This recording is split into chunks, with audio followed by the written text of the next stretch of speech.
Shalom, Bapak Ibu Saudara-saudari yang dikasihi Tuhan. Senang sekali bisa menyampaikan kebenaran firman Tuhan untuk kita semua pada hari ini. Dan pada saat ini kita akan mendengarkan firman Tuhan yang saya beri judul, Apakah Mengasihi Itu Mudah? Bapak Ibu Saudara, seringkali kita melihat di sekeliling kita terjadi hal-hal negatif. Sebagai contoh, pembunuhan, terjadi kekerasan, pencurian, dan lain sebagainya. Mengapa hal tersebut bisa terjadi?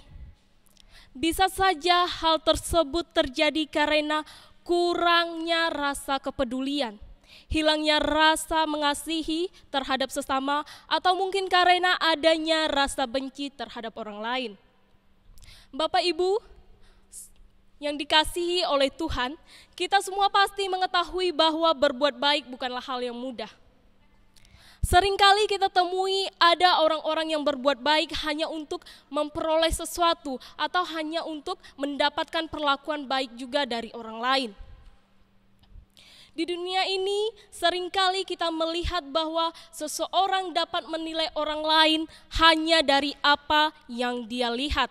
Contohnya, ketika saya berbuat baik, maka orang-orang di sekeliling saya akan mengatakan bahwa saya adalah orang baik. Akan tetapi, ketika saya berbuat jahat, maka orang-orang yang di sekeliling saya juga akan mengatakan bahwa saya adalah orang jahat. Hal seperti ini seringkali kita temukan dalam kehidupan sehari-hari, menilai tanpa mengetahui kebenaran sesungguhnya. Tapi Bapak Ibu, di sini kita mau belajar untuk tetap berbuat baik. Meskipun perbuatan baik yang kita lakukan atau perbuatan baik yang kita berikan seringkali tidak dihargai. Dan di sini kita juga akan belajar bagaimana mengasihi orang lain tanpa terkecuali. Nah, saat ini kita akan belajar bersama-sama dalam Injil Lukas pasal 6 ayat 35-36. Saya akan membacakannya untuk kita semua. Ayat yang ke-35. Tetapi kamu kasihilah musuhmu dan berbuatlah baik kepada mereka dan pinjamkan dengan tidak mengharapkan balasan. Maka upahmu akan besar dan kamu akan menjadi anak-anak Allah yang Maha Tinggi, sebab Ia baik terhadap orang-orang yang tidak tahu berterima kasih dan terhadap orang-orang jahat. Ayat yang ke-36, hendaklah kamu murah hati sama seperti Bapamu adalah murah hati. Bapak, Ibu, Saudara, kebenaran penting yang akan saya sampaikan di sini yaitu Tuhan mau agar kita mengasihi semua orang dengan berbuat baik dan dengan kemurahan hati. Pertanyaannya bagi kita semua yaitu, kasih seperti apa yang dikehendaki Allah? Kasih yang dikehendaki Allah yaitu yang pertama, mengasihi musuh. Di mana dalam Lukas pasal yang ke-6 ayat yang ke-35, dikatakan di sana, tetapi kamu kasihilah musuhmu dan berbuat baiklah kepada mereka dan pinjamkan dengan tidak mengharapkan balasan. Maka upahmu akan besar dan kamu akan menjadi anak-anak Allah yang Maha Tinggi. Sebab Ia baik terhadap orang-orang yang tidak tahu berterima kasih dan terhadap orang-orang jahat. Bapak, Ibu, Saudara-saudari yang dikasihi oleh Tuhan, di sini yang akan kita pelajari yaitu mengenai mengasihi musuh. Kasihi merupakan perasaan yang dimiliki oleh setiap orang. Perasaan kasih itu akan timbul apabila manusia mempunyai rasa memiliki dan menyayangi. Kasih juga dapat dikatakan sebagai hubungan keterkaitan antar sesama. Selain itu, kasih juga memiliki makna yang luas. Bukan hanya antara manusia dengan manusia saja, tetapi kasih di sini juga berbicara tentang hubungan antara Tuhan dengan manusia. Dan dengan adanya rasa kasih membuat seseorang mempunyai tujuan hidup yang akan diperjuangkan. Makna kasih yang sesungguhnya yaitu bagaimana kita memberi yang terbaik atau melakukan hal baik untuk orang lain tanpa terkecuali. Jadi kita memberikan kasih itu dengan cuma-cuma. Baik itu membahagiakan mereka tidak merebut kebahagiaan orang lain, bersedia memaafkan setiap kesalahan yang mereka lakukan, serta menunjukkan rasa kasih kepada Tuhan dan sesama. Kasih adalah suatu perasaan, tetapi kasih di sini berbeda dengan cinta. Kasih lebih bersifat kepedulian seseorang tanpa ingin meminta balasan atas apa yang telah dilakukan untuk orang lain. Jadi di sini ketika seseorang memberikan kasih, dia tidak menuntut sebuah balasan dari orang lain. Bapak Ibu, mengasihi orang lain bukanlah hal yang mudah, benar? Karena tidak semua orang bisa mengasihi dengan ketulusan. Kita akan sangat mudah mengasihi orang yang dekat atau orang yang telah kita kenal sejak lama. Akan tetapi ketika kita bertemu dengan orang yang dibenci atau orang yang telah melakukan kesalahan terhadap kita, maka kita akan sangat sulit untuk menunjukkan kasih kepada orang tersebut.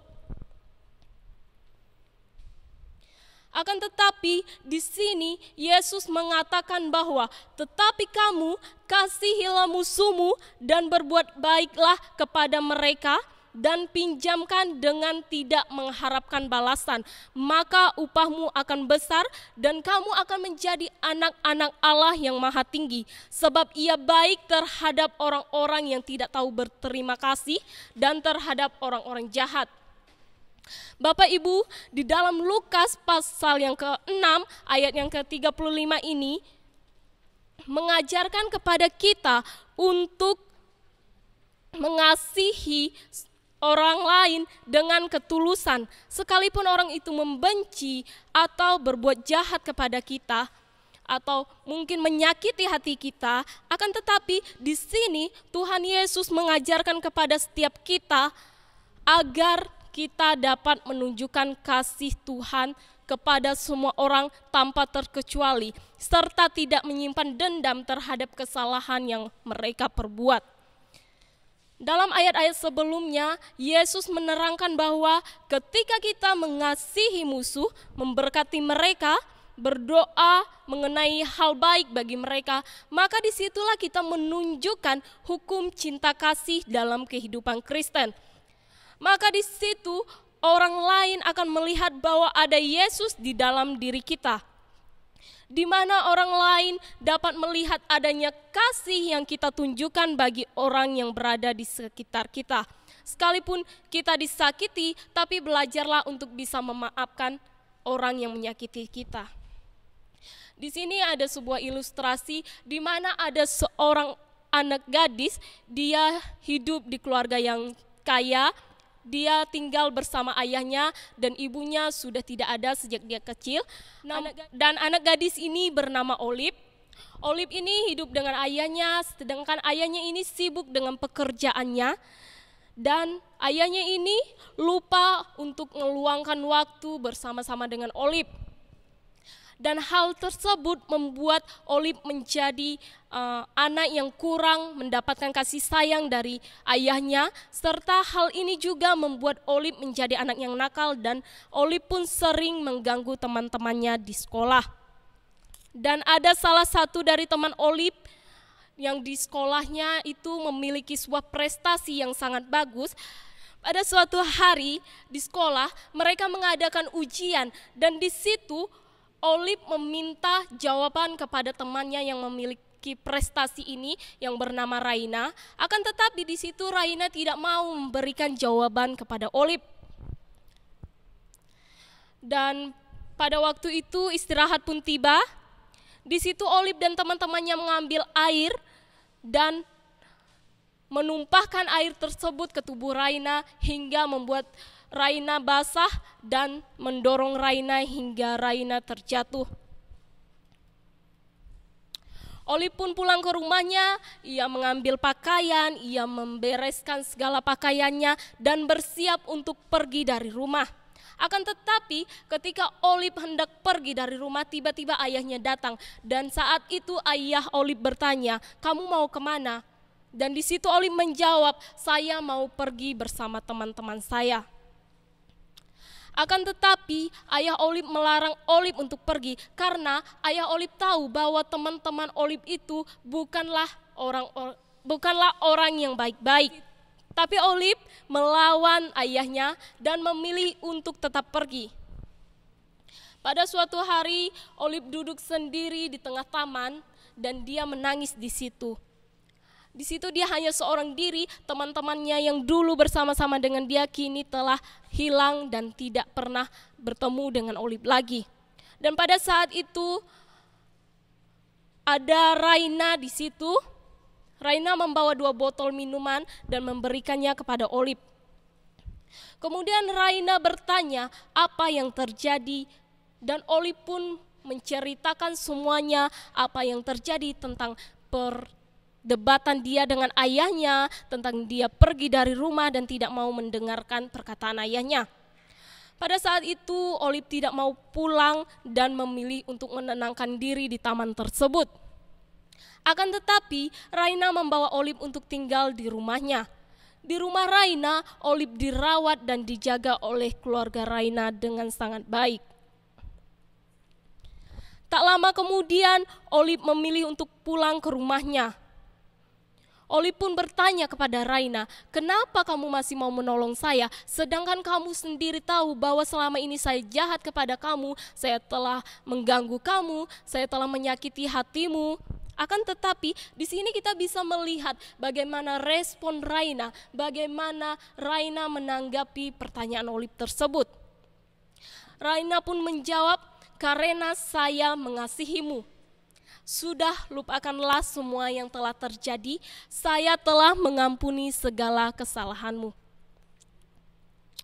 Bapak Ibu, marilah kita tetap mengasihi orang lain, jangan pernah mengingat kesalahan yang telah mereka buat terhadap kita, karena dengan mengampuni orang lain, maka hal tersebut akan membawa kedamaian dalam hidup kita secara pribadi.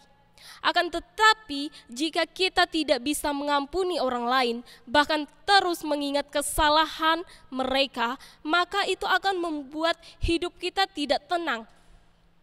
Dan kita akan selalu memikirkan kesalahan orang lain. Jadi fokus kita di sini hanya mengenai kesalahan orang lain. Dan pada akhirnya kita lupa untuk introspeksi diri. Kita lupa untuk mengoreksi diri kita sendiri.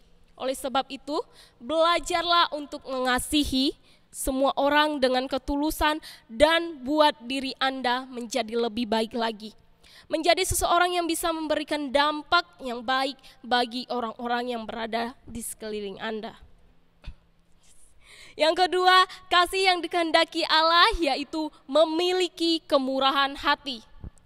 Seperti yang dikatakan di ayat yang ke-36, hendaklah kamu murah hati, sama seperti Bapamu adalah murah hati. Kemurahan hati di sini sama artinya dengan berbelas kasihan.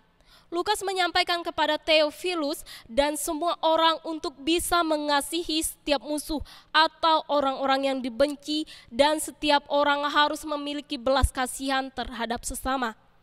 Di sini Lukas mengajarkan kepada setiap orang untuk dapat mengasihi dan tanpa meminta balasan sedikit pun. Artinya, kasihilah setiap orang dengan sungguh-sungguh dan anggaplah setiap musuh itu adalah saudara sendiri. Sehingga setiap orang dapat mengerti arti kasih yang tulus. Jadi dalam kehidupan kita saat ini, baiknya setiap orang harus memiliki kasih yang tulus, serta rela mengampuni atau memaafkan kesalahan orang lain. Sehingga tidak terjadi permusuhan antar sesama, tetapi yang ada hanyalah kasih yang tulus dan ikhlas, sehingga terciptalah suasana yang aman dan tentram dalam kehidupan ini. Di sini ada sebuah ilustrasi di mana ada beberapa anak muda yang pergi berlibur ke suatu taman di tengah kota. Mereka sangat kagum melihat transportasi yang tersusun dengan rapi di sana. Sehingga hal tersebut membuat mereka dengan mudah untuk pergi kemana-mana dengan menggunakan bus yang murah. Singkat cerita, pada suatu hari bus yang mereka pakai penuh sehingga membuat mereka sulit untuk mendapatkan tempat duduk. Tapi anak-anak muda ini masih sempat memperoleh tempat duduk sebelum bus tersebut dimasuki oleh banyak penumpang. Di antara penumpang itu terdapat seorang nenek tua yang jalannya tertatih-tatih. Ia tampaknya sendirian saja memasuki bus. Karena penuh, ia pun bersiap-siap untuk berpegangan saja. Jadi nenek tua itu bersiap untuk berpegangan agar tidak jatuh. Kemudian salah satu dari anak muda ini berdiri dan mempersilahkan nenek tua itu duduk. Nenek tua ini sangat senang dan mengucapkan terima kasih kepada anak muda tersebut. Padahal perjalanan yang akan ditempuh anak muda ini masih lumayan jauh. Apalagi ia harus menenteng tas ransel yang berat dan banyak barang bawaan yang harus ia pegang dalam bus yang mereka tumpangi. Otomatis anak muda ini pastilah akan merasa kelelahan. Namun anak muda tersebut tetap merasa sukacita. Bukan supaya dikatakan sebagai pahlawan, sok hebat, sok baik, atau lain sebagainya. Anak muda ini tidak pernah memiliki pikiran seperti itu. Sebaliknya, yang ada di pikiran anak muda itu adalah bahwa apa yang ia lakukan hanyalah sebagian kecil dari kewajiban yang sudah seharusnya dilakukan oleh anak-anak Tuhan. Bapak Ibu, marilah kita berbuat baik, miliki belas kasihan terhadap orang lain, serta kita harus memberi sesuatu dengan cuma-cuma. Artinya, kita memberikan sesuatu tanpa menuntut balasan. Satu hal yang perlu kita ingat bahwa perbuatan baik yang kita lakukan tidak akan pernah sia-sia. Karena perbuatan baik yang kita lakukan akan membawa ketenangan dalam kehidupan kita. Seperti ada tertulis dalam kitab Amsal pasal yang ketiga ayat yang ke-27. Di sana dikatakan, janganlah menahan kebaikan daripada orang-orang yang berhak menerimanya. Padahal engkau mampu melakukannya. Jadi Bapak Ibu tetaplah berbuat kebaikan, jangan pernah berhenti untuk berbuat baik. Dan biarlah hidup kita ini bisa menjadi berkat bagi orang lain. Kesimpulannya untuk kita pada hari ini yaitu kasih Allah begitu besar bagi kita. Di sini Allah mengajarkan kepada kita untuk mengasihi musuh kita, mengasihi orang yang sudah menyakiti kita. Hal ini mungkin tidak mudah kita lakukan. Karena apa? Karena ketika seseorang menyakiti kita, ketika seseorang melakukan kesalahan, seringkali yang kita pikirkan itu yaitu balas dendam, membalas kejahatan dengan kejahatan, dan lain sebagainya. Akan tetapi, seperti yang sudah kita dengar bersama, di mana Allah menghendaki agar kita bisa mengasihi orang lain dengan ketulusan, dengan keikhlasan, sekalipun orang itu telah menyakiti kita, tapi marilah kita menunjukkan bahwa ada kasih Kristus dalam diri kita, dan saat itu juga kita menjadi berkat bagi orang lain. Dari firman Tuhan ini, mari kita bersama-sama belajar untuk bisa saling mengasihi, meskipun orang lain berbuat jahat atau merencanakan sesuatu yang jahat terhadap kita, tapi marilah kita tetap menunjukkan kasih terhadap sesama, serta tetap berbuat baik dan terus mendoakan yang terbaik bagi orang tersebut. Demikian kebenaran firman Tuhan hari ini, biarlah kita semua diberkati dan kita dapat menunjukkan kasih terhadap sesama. Shalom.